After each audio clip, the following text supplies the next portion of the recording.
everybody, welcome to my channel. And if you are new here, I'm so glad that you found this video, because in the midst of this huge ocean of videos, you found mine. It's destiny. And I have a good 29 subscribers right now. So if you want to be a 30th subscriber, hit that subscribe button, hit the like button. If you want to be my 31st subscriber, it doesn't matter, you know, I'd appreciate you. Honestly, the first people that subscribe to a channel are always going to be remembered. If you did subscribe and you know your number, like I was the 30th subscriber, then comment down below so that you remember in the future when I have 2 billion subscribers. Anyways, I wanted to come on here and tell you about nursing school.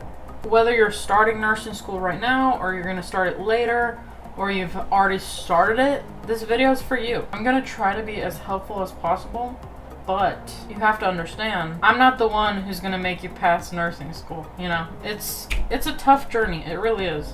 Nursing school is hard, and whoever goes to nursing school is smart. That's just my theory. It doesn't matter if you're in an ADN program, or in a bachelor's degree program, or in a university, or community college.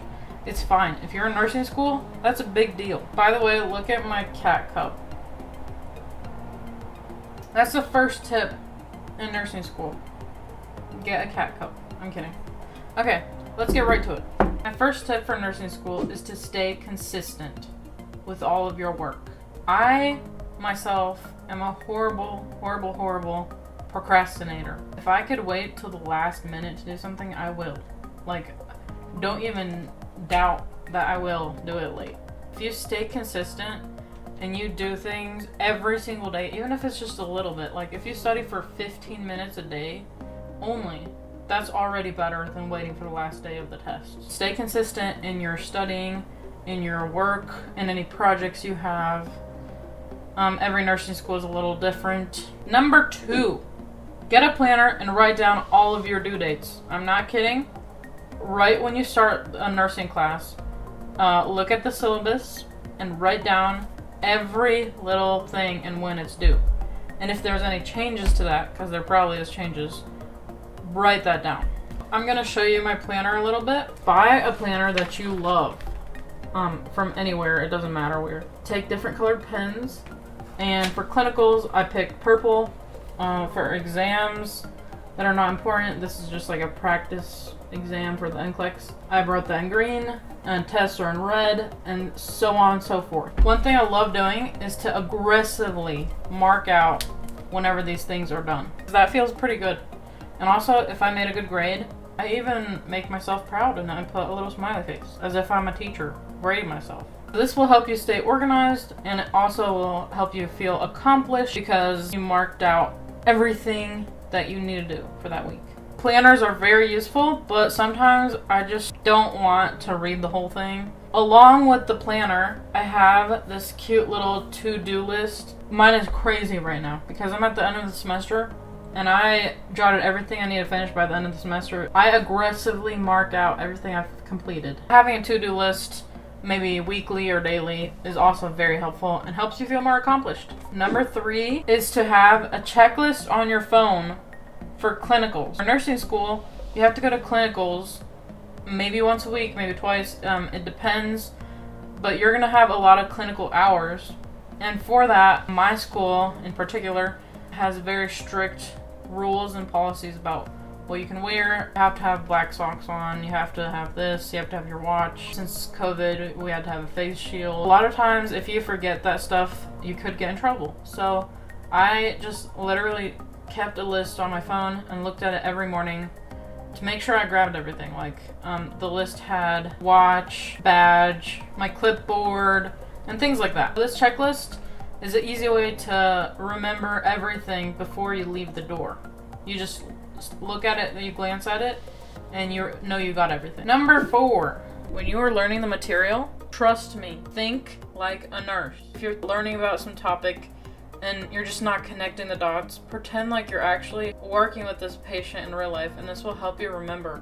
And in clinical, when you see that kind of patient, try to remember everything they have, their lab value, for you to connect all of these dots. Because nursing school, it's so hard because it's like connecting 1,000 little dots that are scattered in your brain. Like, you know all this information, you forget some information, and you just need to connect everything. Because a lot of times I try to overthink. I'm like, well, in the book it said this and this and this and this. No.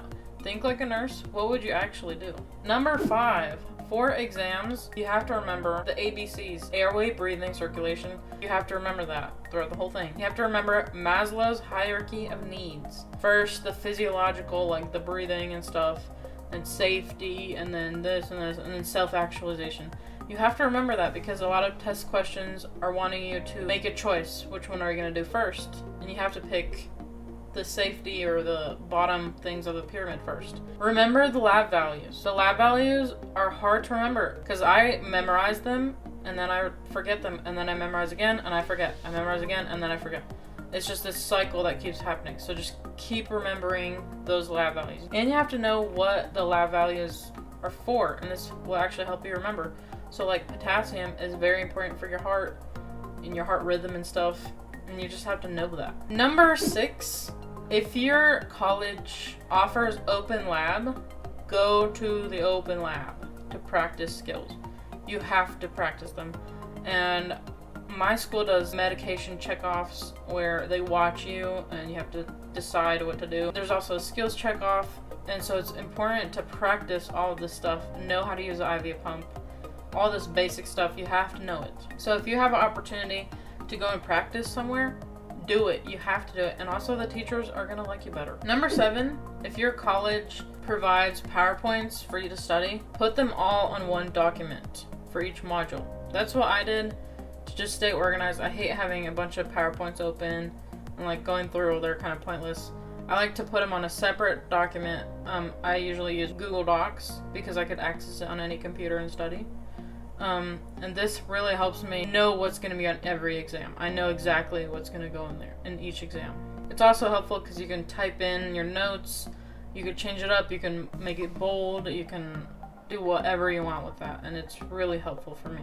Number 8, I really struggled with medications. Like, knowing the medications and what they're for and the side effects, that kicks your butt in the long run. Like right now I'm taking a bunch of NCLEX practice exams, and I'm saying NCLEX because that's the NC nursing examination. So if you're not in North Carolina, that might not make sense, but that's the state board nursing exam. I would try to memorize drug classes. When you hear of a medication, try to connect the name of that medicine to what it's doing. Like the LOLs are beta blockers, right? So metoprolol and whatever lol is a beta blocker, and you know that's for this. And if you do that by drug class, that will really help you remember these medicines. Number 9 seems kind of obvious, but check your emails often, because sometimes you can miss some things. And just check your email, and if you have any questions, email the professor or instructor or whoever. Email them the question. You have to format it and be professional with your emails, but if you have any kind of issues, email the professor because they will likely help you. Number 10, connect with the students in your class. So our cohort, we made a whole Facebook group with everybody in it from our cohort, and that was really helpful because if something was due, they would just say it on the Facebook group. They'd be like, oh, this is due today, reminder, you know, and it actually saved me a couple times. So like, encourage that with your classmates. By the end of this, you'll be friends with them and it's gonna be funner. So make a group or a group chat, something. It doesn't have to be Facebook. I know that's kind of old, but in nursing school there's a lot of ages, and I think Facebook works fine, you know. It's like a private group and it's nice. But if you can start something like that, that can help you and other students stay on track. Alright, well that's my 10 tips for nursing school. I do have a lot more to say about nursing school. It has its own struggles, but that's what I can think of right now. I don't have an actual list written down. We have a bonus tip. If you made it this far in the video, comment gray, either an E or A, it doesn't matter, because this kitty's gray. But the bonus tip is to have fun, because nursing school kind of sucks. And if you have fun, you're gonna have more fun. Just enjoy every day and study in increments and you'll make it. This isn't even a recommendation. This is a requirement for nursing school. If you are planning to go to nursing school, you have to like being a nurse at first. You have to be interested in it, at least. Because if you're in it just for the job, just for the money, you will hate it. I'm not lying. You can go back to this video and tell me. You will hate nursing school if you don't want to be in it. Okay? If you don't want to be a nurse, you will hate it. Like, I wanted to be a nurse, and I hated it in nursing school. But thank goodness I still liked it in the beginning. So I didn't completely hate it. I just hated it for, like, a time being. That's, like, number one rule. That's not even part of the tips that I'm giving you. That's just a freebie. Alright guys, thank you for watching this video. I hope you enjoyed it. I hope it helped you in your journey. And I can make another video like this about the torture, I mean nursing school. So comment down below any questions you have for me. Because I'm not a professional or anything, but I could help you if you have a question that I could answer. Thank you for watching this video. I appreciate you a lot. And if you haven't subscribed yet, please do so down below. Like the video to help me. Alright guys, see you next time.